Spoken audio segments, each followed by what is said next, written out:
We have some time for questions. Yes, miss?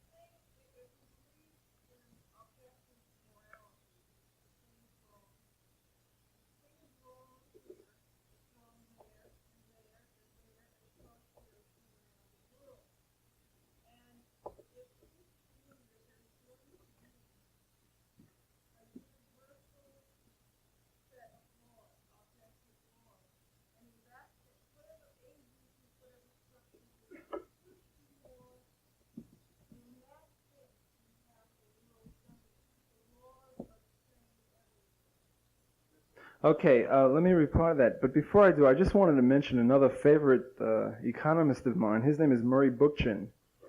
He's a world government anarchist also.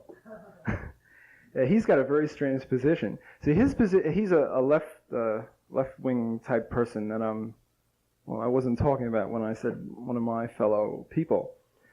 His view is that we can't have any private property rights. In other words, he takes freedmen to the ultimate. He's a consistent Friedmanite.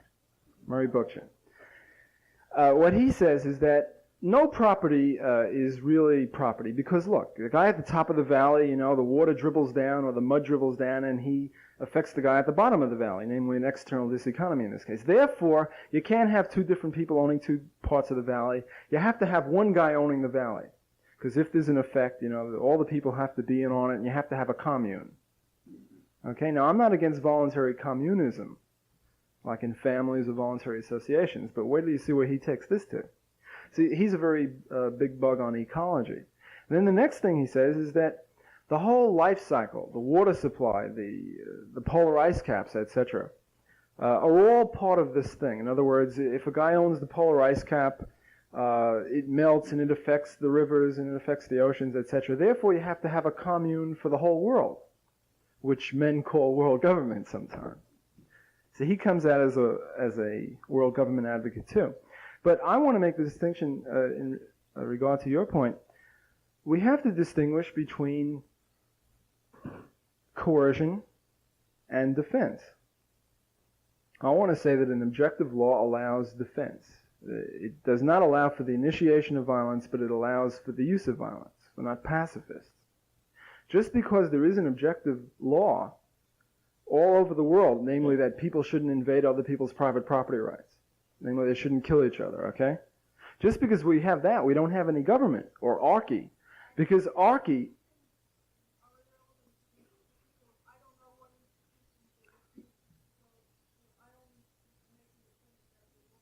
No, look, I'm trying to make this distinction. I'm trying to make a distinction between a law prohibiting violence and the initiation of violence. I'm trying to say that government or archy always implies the initiation of violence. Even the Randian government implies the initiation of violence because they prevent people from doing things that they do themselves. That we would not have if we had the world over respect for other people's rights. And I don't see how you can equate the two. In the back?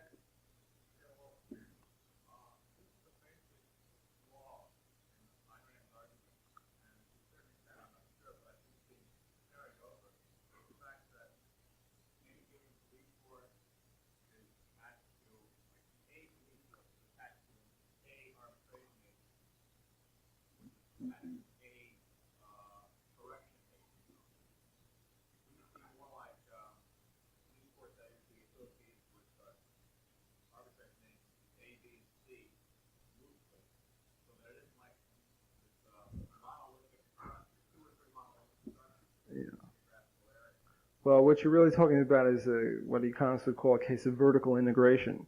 In other words, should one company do two processes in the, lag between factors and final goods, or what? Namely, should we have bakers just baking bread, or can they sell it too? And I don't think that that's a key. I don't think that it really matters whether a police agency A is associated with a court agency A or takes its business elsewhere.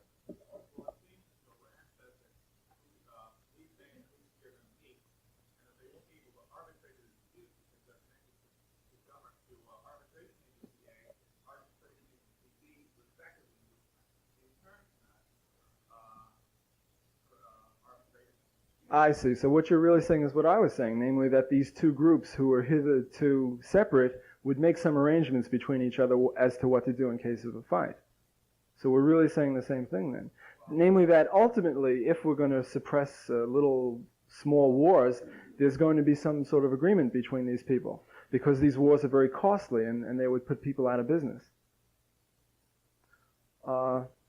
Yes?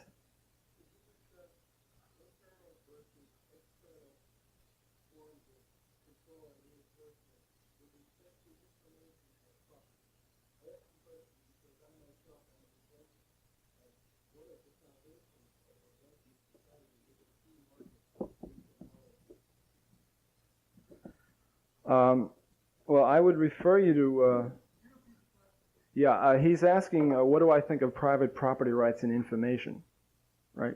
Have I got you correctly?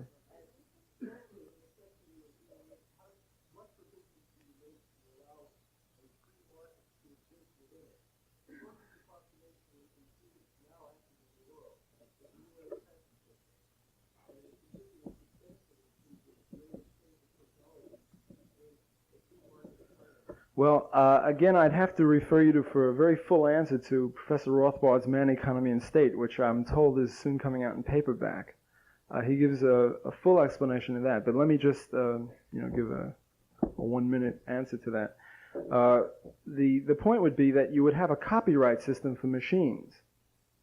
And what it says on a copyright is that it shall be illegal to reproduce this machine without the owner's permission. In other words, you buy only the right to use that machine and not to recopy it. If you recopy it, you're violating the contract. So in other words, inherent in the free market system is a way out of this question. Namely, the inventors can keep the benefits of their invention.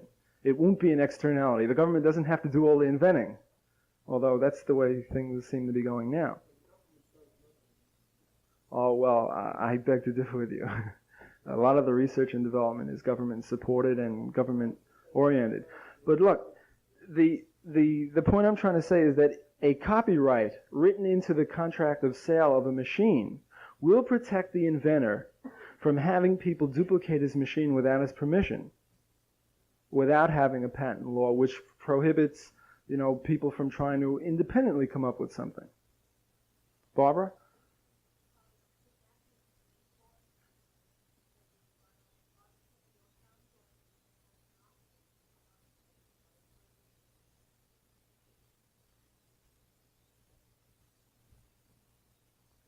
ACME, the agency that these two courts agreed to abide by, would be a monopoly. No, why would ACME have to be a monopoly? I mean, you could have many Supreme Courts.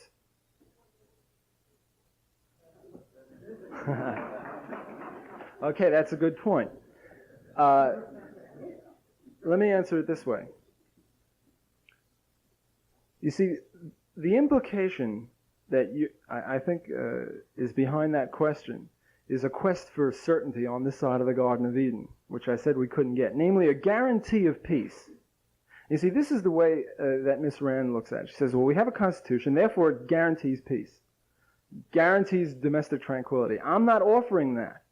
I'm trying to be realistic in the sense that people are the way they are, and they're going to fight, and there are going to be problems. What might happen would be that you get two of these courts that are not supreme in the sense of final arbitration, and if they can't agree, they fight. There might be some fights. I just say it's better to have these little people fight than to have one big world government fight. I also think that the idea of dividing and conquering statism is a good one. So this decentralizing of the courts, as opposed to having the state do it with no checks and balances, is a much better system. Not perfect. Now, if it does turn into a monopoly, well, then we've got a state and we have to start all over again. But the point is that at least we've busted them up for a while, and there are great incentives that they not get together. I could refer you to Gabriel Kolko's book that Murray Rothbard mentioned about cartels. See, there's this usual idea that everything is a natural monopoly. Namely, if you let people get together, they're going to monopolize. There's going to be this inherent tendency to band together into a cartel. The case I usually give my students is the following. To disprove of this cartel theory, this idea that everyone's going to get together into one big group. The point is that as a group you have an incentive to do that, but every individual has got a great disincentive to do it. For instance, what I do is I say, suppose I'm going to give you all a certain amount of marks, say A's, B's, and C's, and I'm going to give them out regardless of how well the class studies. Okay? I'm going to give out the certain number of A's, B's, and C's no matter what. So one bright kid gets the idea, says, okay, we're going to form a cartel against the teacher. What we're going to do is we're going to say we're not going to study. Not going to study at all. Okay? And then, we'll get the same marks on the average, and, we'll get out from under all this tedious Samuelson crap. But look at the incentives for any one guy to study, to sort of take a flashlight under his covers and open a book for a minute. Because if he does that, just a minute, he'll have something over everyone else. You see? So each individual has a great incentive to always bust out of this cartel arrangement. This is why Kolko talks about the Gary dinners dissolving all the time. Judge Gary would get together with all of his U.S. Steel people, and they'd say, well, you do this, you do that, and you do that. But each individual had a great incentive to break this one. I think each court would have a great incentive to break any incipient move toward a cartel. Now, you're right to point out that it might be a cartel in any case. Mike?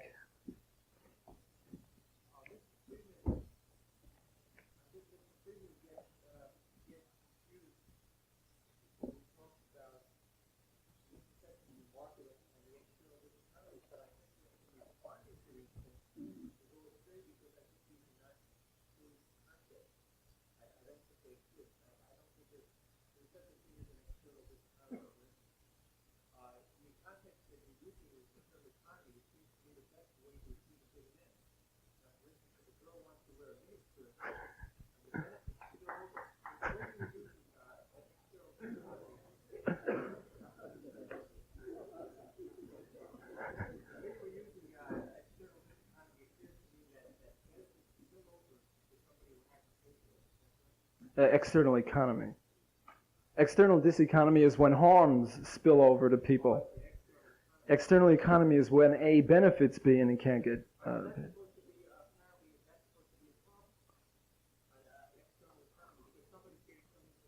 Yes, and therefore private enterprise will not invest in those things when the problem becomes very great.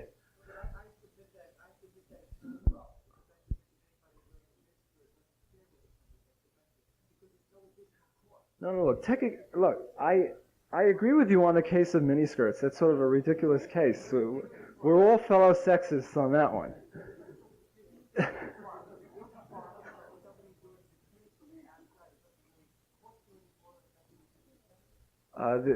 There's a certain thing called Pareto optimality in economics which indicates that not enough of this would get built. Take the case of the lighthouse, though. Let me try to explain it to you. Take the case of a lighthouse where the guy does not own the water.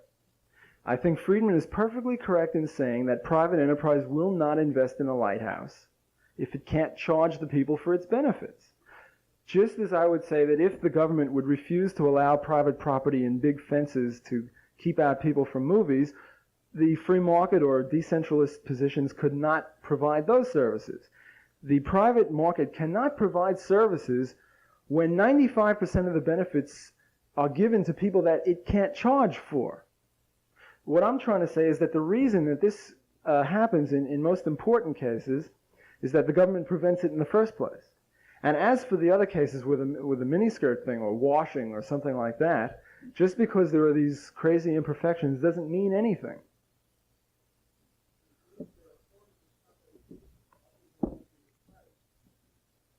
Well, you have a question, miss?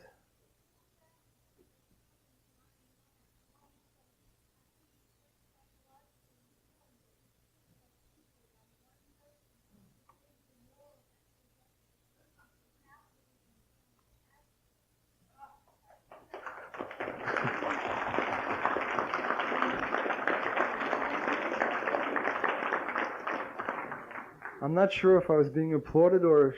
Well, go ahead. You're saying that I spit on the one person who gave me all of this?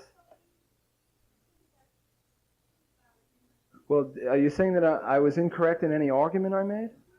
Are you saying that, for instance, I said that she's really a world government advocate. Now, are you saying that that's true or false? Well, wait. Oh, in other words, my... In other words, the truth of what I'm saying is not being contravened. It's just my reasons for doing this. Okay, let her speak. I can't hear.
Right.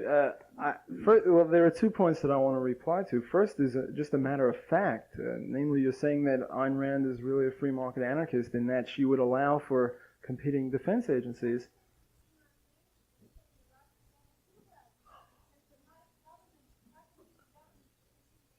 Right. Well, no one is advocating competing governments. I mean, that's really... No. I was quoting her on page 113. She was the one talking about competing governments. When I talk about competing defense agencies, I mean only that, defense. All these agencies would do would be to use force after force was first used. Governments do both. I mean, policemen do save little girls from the paths of ongoing trucks, and in that sense, they are performing some sort of proper use. But to the extent that they tax or that they forbid other people from doing certain things, they're being coercive. Now, I think you're agreeing with me then. You're saying that a rational system would allow for competing defense agencies. Well, then you and I agree, but Miss Rand says on page 107 that a government is an institution that holds the exclusive power to enforce certain rules of conduct in a given geographical area. I make the 2 points. One, it's inconsistent. Why given geographical area, not the whole world? 2, this idea of exclusive. So you have to make the distinction between a free market monopoly and a coercive monopoly. You know? What is his name? Thomas Alva Edison made certain inventions, and he was such a creative genius above many of the other people of his day that he might have made certain natural monopolies. He might have been, a real John Galt type who was a very low-cost producer, and he took over the market voluntarily through trade. Now, if that happened, there would be nothing wrong with a voluntary monopoly. I'm just trying to indicate that this would be very unlikely. But this is not what we're talking about. Here we're talking about a coercive monopoly, one that initiates force. That's a horse of a different color.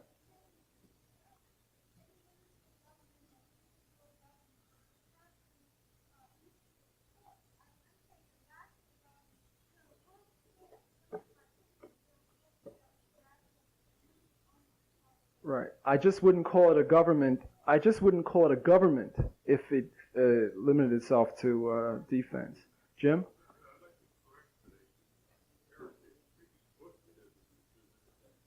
Bookchinism.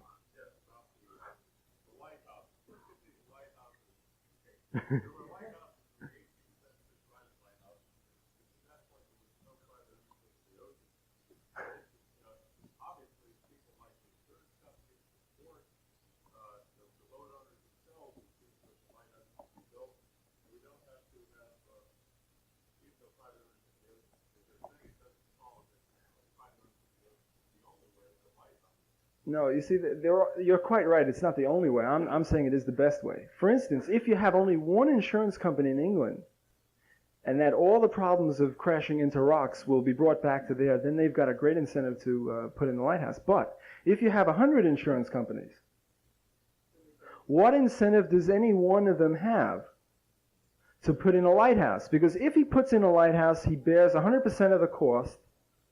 He bears 100% of the cost, right?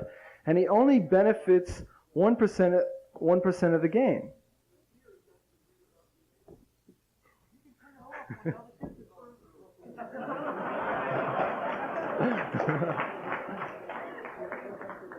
Right. Let me just make one more point about the new technologies increasing the ability of the market to internalize these externalities. I didn't talk too much about the roads. You know, you get the idea that if we were going to have private roads, you'd have to stop every 3 feet in front of every little old lady's house and put a nickel in. I mean, that's the usual...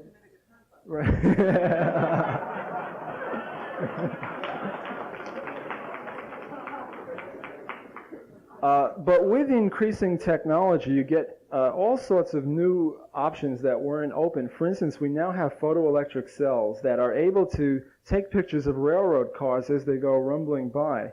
And at the end of the month, every guy who rents that boxcar just gets a monthly bill.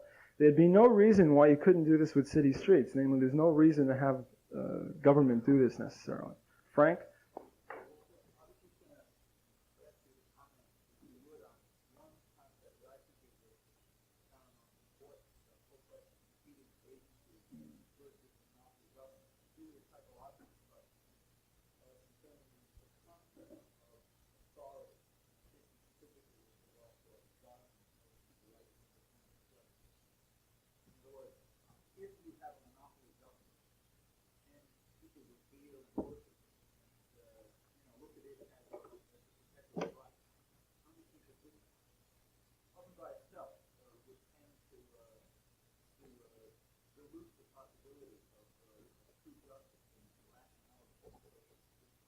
Yeah, I would agree very much with that. This is sort of the idea that someone before was mentioning, that at least the government should be one of last resort. The idea is, like, there are certain things that are too important for mere individuals to do. You know, we have to have a government to do that. But the idea is, what are governments composed of anyway, except individuals? You see, there's sort of a quest for perfectionism on this side of the Garden of Eden, and we can't do it.